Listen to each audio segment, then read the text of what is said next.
दोस्तों, स्वागत है आपका आज की कहानी में। आज की कहानी है एक लालची देवरानी की कहानी। एक समय की बात है, एक गांव में एक कुशल परिवार रहता था। उस परिवार में सुषमा जी नाम की एक वृद्ध महिला रहती थी। सुषमा जी के 2 पुत्र और 2 बहुएं थीं जो उनके साथ ही रहती थी। बड़े बेटे मोहन की पत्नी अमृता संस्कारी और सर्वगुण संपन्न थी। वहीं छोटे बेटे की पत्नी अनन्या चालाक और बहुत ही तेज तर्रार थी। एक बार की बात है, सुषमा जी और अमृता मिलकर बहुत सारे लड्डू बनाकर रसोई घर में रख देती हैं। सुषमा जी, बहू, मैं शर्मा जी के यहाँ कुछ काम से जा रही हूँ, तुम लड्डू को थोड़ी देर बाद डब्बे में रख देना। यह बोलकर सुषमा जी बाहर चली जाती हैं। अमृता अपने बेटे की आवाज़ सुनकर उसे देखने चली जाती है। तभी छोटी बहू अनन्या रसोई घर में आती है। शुद्ध देसी घी के लड्डू देकर उसके मुंह में पानी आ जाता है और वह एक लड्डू खा लेती है। अनन्या, वाह, इतने स्वादिष्ट लड्डू मैंने कभी नहीं खाए, और वह भी देसी घी के। एक काम करती हूँ, सारे लड्डू डिब्बे में रख लेती हूँ और एक प्लेट में ही छोड़ दूँगी, जिससे किसी को मुझ पर शक भी नहीं होगा और आराम से अब खा पाऊँगी। और वह लड्डू की प्लेट उठाकर एक डिब्बे में भर लेती है और चुपके से अपने कमरे में रख लेती है और प्लेट में केवल एक लड्डू वहीं पर छोड़ देती है और अपने कमरे में जाकर अनन्या पेट भरकर लड्डू खाती है। पेट भर जाने पर वह लड्डू के डिब्बे को अपने कबर्ड में ही छुपा देती है। अमृता अपने बेटे आर्यन को सुला रही थी। तभी सुषमा जी घर आ जाती हैं। सुषमा जी, अमृता, अरे ओ अमृता, कहाँ हो तुम? अमृता सास की आवाज़ सुनकर भागी हुई आती है। अमृता, जी माँ जी, बुलाया आपने? सुषमा जी, बेटा ज़रा चाय बना लेना और हाँ, लड्डू भी ले आना, 1-2 खा लूँगी। अमृता रसोई में जाती है और लड्डू की खाली प्लेट देखकर चौंक जाती है। अमृता, लड्डू कहाँ गए? मैंने तो डिब्बे में भी नहीं रखे अब तक। प्लेट में तो केवल एक ही लड्डू है। अभी माँ को जाकर सारी बात बताती हूँ। अमृता सुषमा जी को जाकर सारी बात बता देती है। अमृता, माँ जी, लड्डू रसोई घर में नहीं हैं, मैंने वही रखे थे पर अब नहीं हैं। सुषमा जी, क्या? लड्डू तो तेरे सामने ही बनाए थे, फिर कहाँ गए? अमृता, पता नहीं माँ जी, आर्यन रो रहा था तो मैं आर्यन के पास चली गई, उसे सुलाकर अभी आपकी आवाज़ सुनकर आ रही हूँ। सुषमा जी रसोई में जाती हैं। अनन्या लड्डू से भरा मुंह जल्दी जल्दी साफ करती है और रसोई में आती है। अनन्या, क्या हुआ मम्मी जी, आप गुस्से में क्यों हो? सुषमा जी, बहू, यहाँ लड्डू की प्लेट रखी थी, उसमें सारे लड्डू पड़े थे, अब देखो इसमें एक भी लड्डू नहीं पड़ा है, पता नहीं कौन खा गया। शुद्ध घी के लड्डू थे। तभी मोहन और सोहन भी आ जाते हैं और रसोई से लोगों की बातों को सुनकर दोनों रसोई की ओर जाते हैं। मोहन अपनी माँ से पूछता है, क्या हुआ माँ, क्या हुआ? किस गहन विषय पर चिंतन हो रहा है? सुषमा जी, अरे देखो ना बेटा, शुद्ध घी के लड्डू बनाए थे, पता नहीं कौन खा गया, अब इसमें एक भी नहीं है। अनन्या, आपके बाहर जाने के बाद तो अमृता दीदी ही थी ना रसोई में, शायद कहीं उन्होंने ही तो। अमृता, अनन्या, ये क्या बोल रही हो? मैंने तो एक भी लड्डू नहीं देखा, और मैं तो आर्यन रो रहा था तो उसी के पास थी, उसे ही सुला रही थी।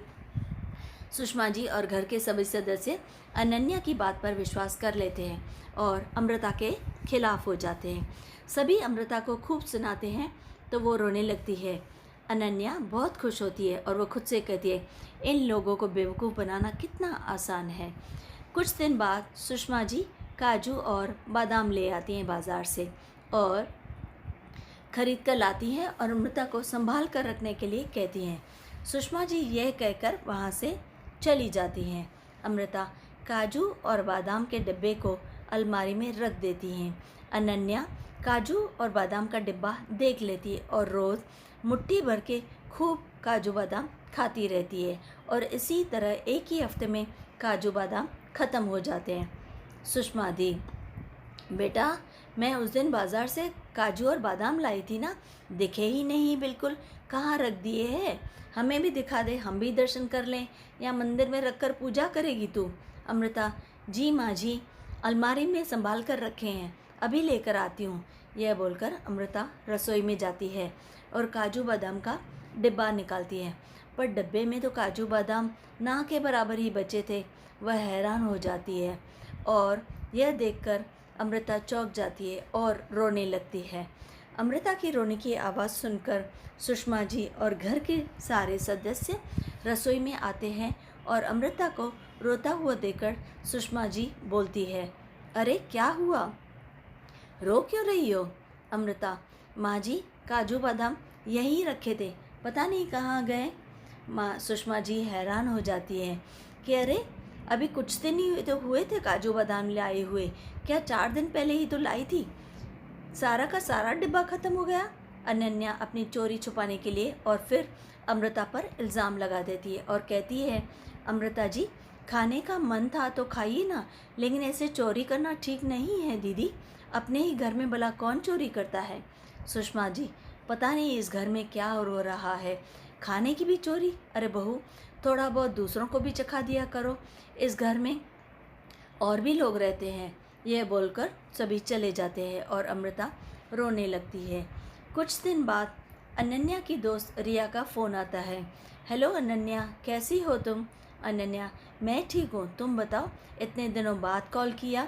रीमा, घर के काम में थोड़ा बिज़ी रहती हूँ ना, इसलिए चलो ना हम दोनों कहीं बाहर मिलते हैं, शॉपिंग करेंगे, खाएंगे पिएंगे। अनन्या, अच्छा ठीक है, कल मिलते हैं, वैसे भी शादी के 2 महीने हो गए हैं, कहीं घूमने भी नहीं गई मैं, सोहन को तो टाइम ही नहीं मिलता। रीमा, ठीक है ना, तो कल हम मिलते हैं, तुम तैयार रहना। अनन्या खुद से कहती है, मैंने रीमा को हाँ तो बोल दिया, पर पैसे कहाँ से लाऊंगी, बाहर जाने का मतलब है पैसों का खर्च होना, और वह सोच वो लग जाती है कि अब पैसे कहाँ से आएंगे। अनन्या पैसों की जुगाड़ में लगी रहती है। वह सुषमा जी के कमरे से गुजरती है, तभी मोहन सुषमा जी को 10,000 रुपये रखने के लिए देता है और रात होते ही अनन्या सुषमा जी के कमरे में जाती है और 10,000 की गड्डी चुरा लेती है। सुबह होते ही मोहन 10,000 सुषमा जी से मांगता है। मोहन, माँ, वो जो मैंने 10,000 रुपये रात को दिए थे ना, वह देना तो ज़रा, मुझे अपने दोस्त को वापस करने हैं, वह लेने के लिए आ ही रहा है। सुषमा जी कमरे में पैसे लेने जाती है। जैसे ही अलमारी खुलती है तो पैसे कहीं नहीं मिलते। सुषमा जी चिल्लाती है। चिल्लाने की आवाज़ सुनकर घर के सभी सदस्य सुषमा जी के कमरे में जाते हैं। मोहन, क्या हुआ माँ, तुम चिल्ला क्यों रही हो और इतनी डरी हुई क्यों हो? सुषमा जी कहती हैं, मैंने यही 10,000 रखे थे, अब पता नहीं कहाँ चले गए, मैंने तो संभाल के रखे थे। नहीं है मतलब माँ, वो पैसे तो मेरे दोस्त के थे, वो आने वाला है, मैं कहाँ से ला कर दूँगा उसे। सुषमा जी, कहीं ये काम बाहर के किसी आदमी का तो नहीं है, लेकिन हमारे घर में तो कोई आता भी नहीं बाहर का आदमी। हाँ माँ, आप तो सही कह रही हैं, हमारे घर में तो कोई भी बाहर का आदमी नहीं आया है, अब मैं पुलिस को ही बुलाता हूँ। सुषमा जी, हाँ यही ठीक रहेगा, हमारे घर में कुछ न कुछ चोरी हो रहा है, अब ये पैसे भी चले गए, तू बुला ले बेटा पुलिस को। पुलिस का नाम सुनते ही अनन्या घबरा जाती है। मोहन का दोस्त पैसे लेने आता है। यह देखकर अमृता जल्दी से अपने कमरे में जाती है और अपने बचाए हुए पैसे लाकर मोहन को दे देती है। लीजिए, आप ये पैसे अपने दोस्त को वापस कर दीजिए। अमृता के पास 10,000 देकर सब लोग अमृता पर शक करने लगते हैं। सुषमा जी, ये पैसे कहाँ से आए तुम्हारे पास बहू? माँ जी, ये हमारे बचत किए हुए पैसे हैं। सुषमा जी, बचत किए हुए या फिर चुराए हुए? देखो बहू, सच सच बता दे। अनन्या की जान में जान आती है कि वो भी अमृता को दोषी करते हुए कहती है, अनन्या, अमृता जी अब इसकी भी चोरी करने लगी आप, यह तो हद ही हो गई। अपने ही घर में कौन चोरी करता है दीदी, आपको यह बात शोभा नहीं देती। तभी पुलिस आ जाती है। पुलिस को देखकर अनन्या घबरा जाती है। पुलिस अमृता से पूछताछ करती है और अमृता बेगुनाह साबित हो जाती है। फिर पुलिस जब घर में एक एक कमरे की तलाशी लेती है, अनन्या पूरी तरह से घबरा जाती है, क्योंकि अब पुलिस अनन्या के कमरे की तलाशी ले रही थी। पुलिस को नोटों की गड्डी अलमारी में कपड़ों के नीचे रखी हुई मिल जाती है, साथ में काजू बादाम का डिब्बा और 1-2 लड्डू भी। सब बुरी तरह चौंक जाते हैं। अनन्या फूट फूट कर रोने लगती है। अनन्या, माफ़ कर दीजिए मुझसे गलती हो गई, माफ़ कर दीजिए। सुषमा जी, अच्छा तो सब कुछ तुमने चुराया था और झूठा इल्ज़ाम मेरी बहू अमृता को बना रही थी और उसको दोषी बनाया। अनन्या रोने लगती है और अमृता से भी माफ़ी मांगती है। अमृता, कोई बात नहीं अनन्या, तुम्हें इस घर में चोरी करने की कोई ज़रूरत नहीं है और तुम्हें कुछ भी चाहिए तो तुम हम सबसे कह सकती हो। तुम्हारी एक गलती ने तुम्हें बड़ी मुसीबत में डाल दिया था। अगर तुम्हें कुछ भी चाहिए तो हमसे चुपचाप मांग सकती हो। ये तुम्हारा ही घर है। मैं आप सबसे माफ़ी मांगती हूँ। आगे से ऐसा कभी नहीं करूँगी। मुझसे बहुत बड़ी गलती हो गई। अमृता को गले लगा लेती है और सुषमा जी से अमृता से माफ़ी मांगती है। अमृता सबको माफ़ कर देती है और अब से सब खुशी खुशी ज़िंदगी जीते हैं।